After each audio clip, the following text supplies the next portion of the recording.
Welcome to Tantrum House Studio D. I'm Kevin Delp. And I'm Melissa Delp. Today we're talking about Dwarven Smithy by Flatworks Gaming.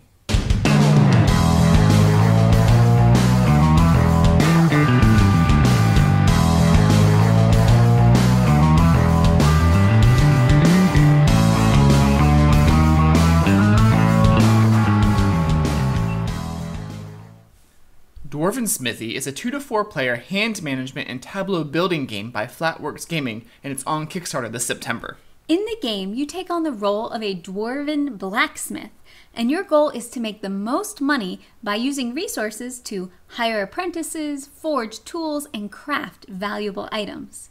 Here's a look at the prototype components. There's a board, coins, player cards, reference cards, and 2 main decks of cards. The guild deck contains apprentices you can hire and a bunch of tools and items that you can craft throughout the game.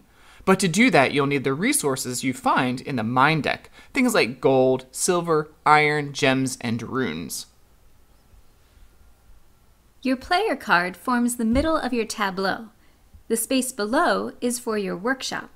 You'll refine resources here and craft items. It only has room for 7 cards, though. To the sides, there's room for 2 completed tools and 2 apprentices. The area above is your market. You can place up to 4 cards here that you want to sell. One of the main differences in this tableau building game from others is timing. For many of the resources, you play them as unrefined and they don't become refined and usable until the beginning of your next turn. When you hire an apprentice or craft a tool or an item, you have to wait until your next turn to sell it or use it. And while it's sitting in your workshop waiting to be completed, those cards are taking up valuable space. To get points, you need to complete items, especially the king's items.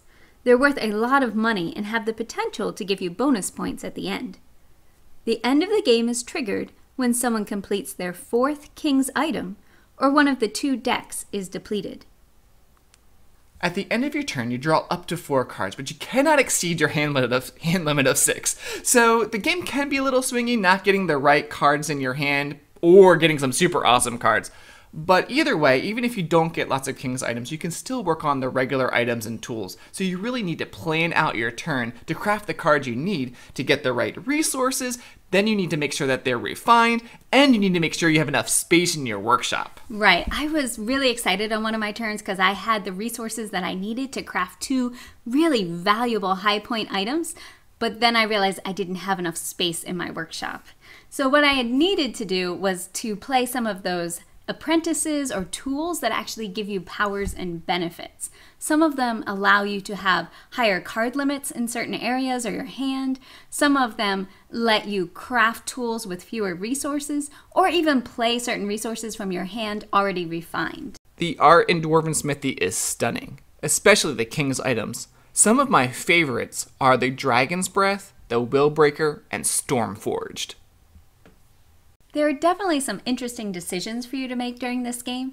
You have to be able to draw cards to get what you need, but you have that hand limit, so you have to play cards to open up space in your hand.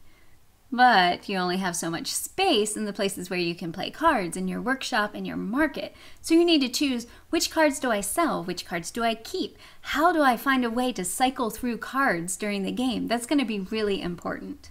So if you enjoy tableau building, card games, or hand management games, or want to be a bearded dwarf smelting away in your workshop, then check out Dwarven Smithy on Kickstarter.